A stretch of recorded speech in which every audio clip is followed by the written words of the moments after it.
Hey, what's up? Coach Chris here from Halliday Tennis. If you haven't already, subscribe to this channel, like this video. It helps grow the channel. Today I'm going to be focusing on court positioning. So I'd like to state that the baseline here is just the last place where your opponent can hit the ball. Okay, so that's all that it is. This is the area of the court where your opponent can hit the ball and it can bounce on the line. That's just a fact, okay?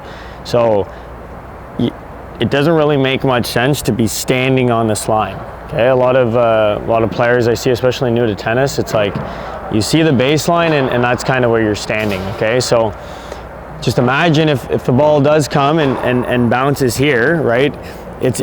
And you're starting in this position, you're gonna probably react late, so you're gonna be hitting off your back foot, you're moving back. It's just not an ideal situation, okay?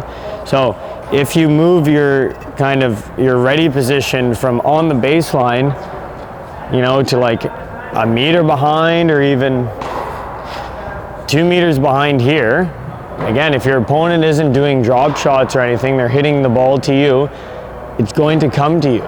So you just gotta be patient. You gotta give yourself time. So the worst thing you can do is to miss, is to make an error. So if you're super tight on the baseline, you're playing, this is like an aggressive positioning here. This is a position, if I'm playing in one of my games, that I've hit a pretty decent ball, I'm anticipating a shorter ball, so I'm able to be here. That's okay, that makes a lot of sense, okay?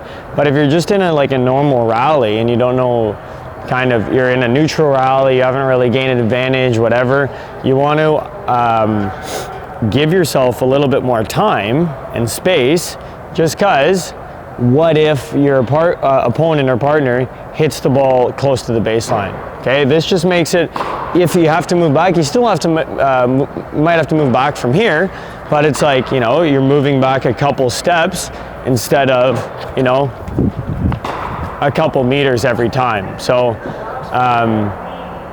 you know, depending on your play style, but for players that are just kind of you know, getting introduced to the sport, low, intermediate, give yourself a bit of space here. Okay, let the ball come to you. You have all this area, you can see what's going on, and you're gonna find you're gonna be playing much more relaxed, right? You're letting the ball come to you, you're much more patient. You're gonna find you're gonna be hitting a lot more balls in your ideal contact zone, okay? So, you know, around your hip, because you're letting that ball, often if you're standing back here, you're letting the ball bounce and you're hitting it on the fall, right? So it's bouncing, hitting it on the fall. It's just a lot easier. Just gives you time. So, you know, you should eventually move your way up. So you are hitting it on the rise, but that's a bit more risky. So if you want to be a little more risk averse, you want to focus on consistency, which most players should do at the start. Give yourself a bit more space. You know, you're nice and light on your feet here. If you need to move back, you don't have to move back. And then, you know, if you do notice yourself, you know, gaining a little bit of advantage, yeah, you know, creep forward a little bit, be ready, and then you can kind of approach the net from there, okay? So try that out when you're rallying or playing, just to give yourself a bit more time and make tennis a little bit more enjoyable. All right, try that out.